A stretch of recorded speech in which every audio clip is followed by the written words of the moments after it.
윤석열 대통령이 혼자 이제 출석을 해서 최후 진술을 했습니다. 많은 분들이 이제 관심을 가졌던 사항인 것 같은데요. 다 들으셨나요? 67분. 네. 근데 15,000자 분량. 예. 근데 어저께 이제 나왔던 부분 시작점부터 저는 포인트를 꽤 예. 국민들의 심리를 잘 읽고 있다라는 느낌은 들었어요. 어저께 시작점 한번 볼까요? 내란. 존경하는 헌법재판관 여러분. 예. 제가 비상계엄을 선포하고 몇 시간 후 해제했을 때 많은 분들께서 그쵸. 이해를 못했죠. 그렇죠. 예. 지금도 어리둥절해 하시는 분들이 있을 겁니다. 계엄이라는 단어에서 연상되는 과거의 부정적 그쵸. 기억도 과거의 있을 부정적 것입니다. 기억도 있을 겁니다. 거대 야당과 맞아요. 내란 공작 세력들은 이런 트라우마를 악용하여 예. 국민을 선동하고 있습니다. 그러나 12.3 비상계엄은 과거의 계엄과는 완전히 다른 것입니다. 무력으로 국민을 억압하는 계엄이 아니라 계엄의 형식을 빌린 대국민 호소입니다. 자, 저렇게 네. 지금 얘기를 대통령이 예. 하셨는데요. 주장은 이겁니다. 이번의 계엄은 과거 계엄과 다르다. 국민에게 과거 계엄에 대한 트라우마가 있었다. 그 트라우마를 야당이 이용해서 지금 내란이라고 선동을 하고 있다. 이 네. 주장을 지금 하고 있는 겁니다.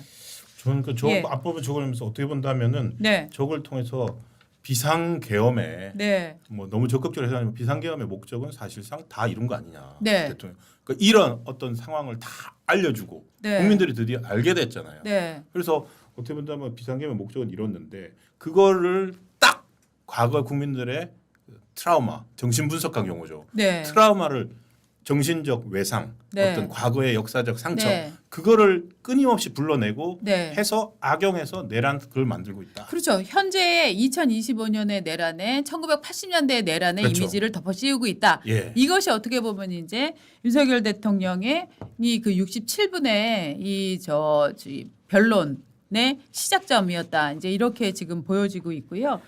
지금 하트님이 굉장히 재밌는 얘기 해주셨네요. 극히 정상적 우파의 줄임말이다. 극히 재밌네. 극히 정상적이다. 예.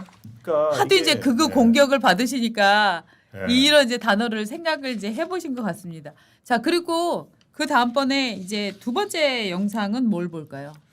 지금 그것도 저는 어떻게 본다면은 네. 어저께 영상에서 어제 그 윤석열 대통령의 최후 진술에서 검사 본색, 팩트에 강하고 예. 그런 것 면모가 드러났다고 생각이 들거든요.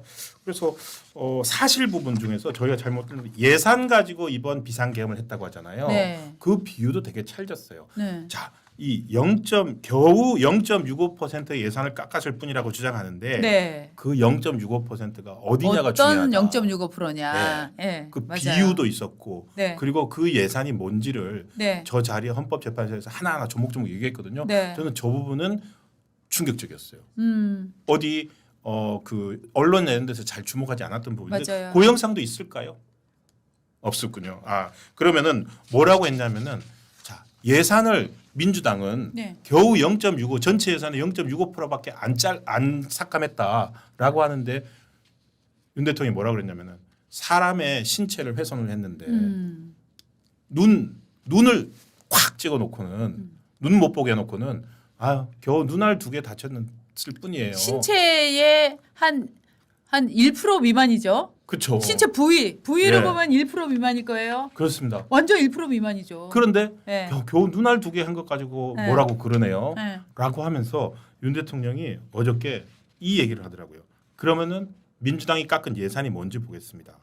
우리 국민을 향해서 날아오는 미사일을 요격하는 한국형 미사일 방어 체계 예산 네. 119억 5,900만 원에 96% 깎았고요.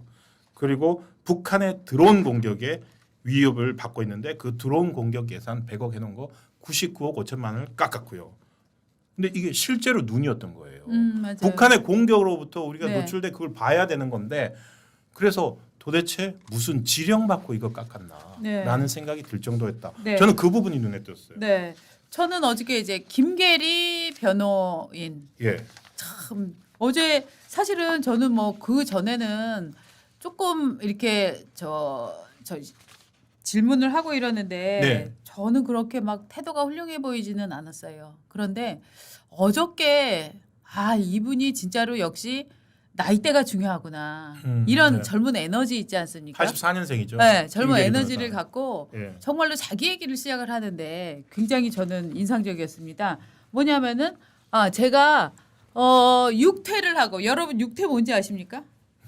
육아퇴근. 육아퇴근. 즉 아기가 자기 시작하면은 그걸 이제 육퇴를 한다라고 이제 표현을 합니다. 예, 자야지 좀 쉴 수 그쵸? 있으니까 엄마들은. 네, 왜냐하면 이제 그때 계엄 발동이 됐을 때가 10시가 넘은 시간이었기 때문에 이제 이를테면 아기가 이제 뭐 9시 반 뭐 네. 언저리에 자지 않습니까? 네, 네. 그러고서 이제 본인은 소파에 좀 편히 육퇴를 하고 있었다. 그때 계엄이 떨어졌다.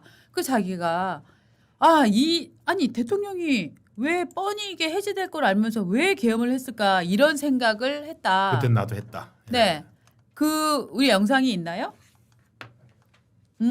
그거는 뭐 많이 보셨기 때문에 그럼 두 번째 영상 제가 하나 보여드릴게요. 정말 어저께는 사실 이렇게 들어간 다음에 뭘 보여줬냐면은 예. 이 의원이냐 요원이냐 이런 부분들이 굉장히 저거 중요한 되게- 탄핵 심판에서 중요한 네, 네, 네. 그 핵심적인 내용일까? 내용이죠. 그 과연 정치인 체포 지시가 있었느냐 없었느냐. 네. 내란을 주장하는 거 근거가 두 가지잖아요. 근데 지금 내란을 빼버렸잖아요. 내란을 빼버리긴 했지만 네. 뭐 지금 정청래 의원도 얘기하고 네. 이게 이 비상 계엄은 그야말로 경고성 계엄이었다라는 게 지금 어저께 최호진 수석도 얘기했던 예. 윤 대통령의 말이고 네. 그 차원에서 본다면 제가 말씀드린 것처럼 비상 계엄의 목적은 이미 달성됐다. 그렇지만 윤 대통령이 지금 저렇게 돼버렸다 이거거든요. 그거 전에 예. 제가 어저께 가장 스릴이 넘쳤던 국가보안법 명단 불러드리는 거 먼저 볼게요. 그거부터 볼까요? 저는 저게 진짜 스릴 넘치던데요. 자.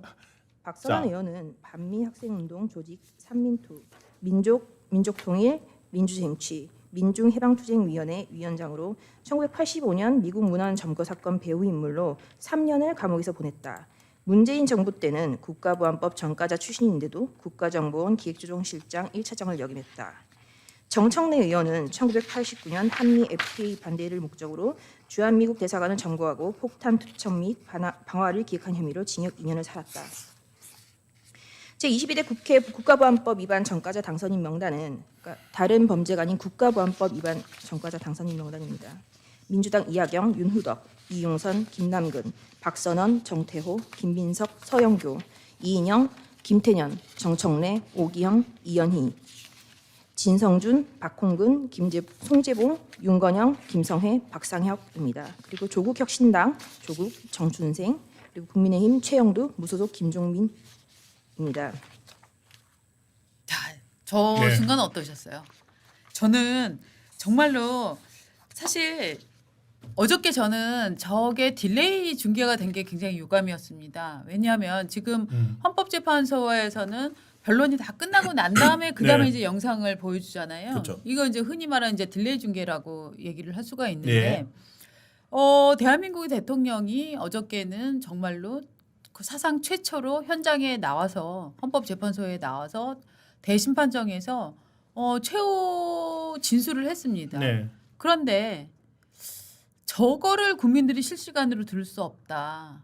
법원의 권위가 저렇게 대단한 건지는 모르겠지만 저는 뭐 변호인들이 먼저 이게 딜레이 중계하지 맙시다. 이번 건은 정말로 딜레이 중계를 안 하는 걸로 하죠라고 얘기를 저는 못했을 거라고 생각해요. 저런 네. 주장은 되게 시스템을 허물어뜨리기를 좋아하는 진보에서 저런 주장을 하지 보수에서는 저런 주장을 잘 못하거든요. 그렇죠. 윤석열 대통령 네. 입장에서는 청구인도 아니고 피청구인이기 때문에 그렇죠. 그런 주장을 했다가 예. 어쨌든 재판에서 불이익을 받을 수도 있거든요.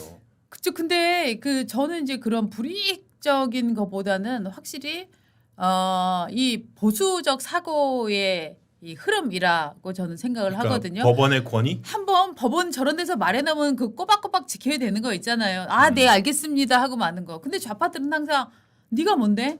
네가 뭔데 정하지? 이런 식으로 달려들잖아요. 그래서 저는 어저께 일단 네. 딜레이 중계가 된 게 조금 유감이었고요.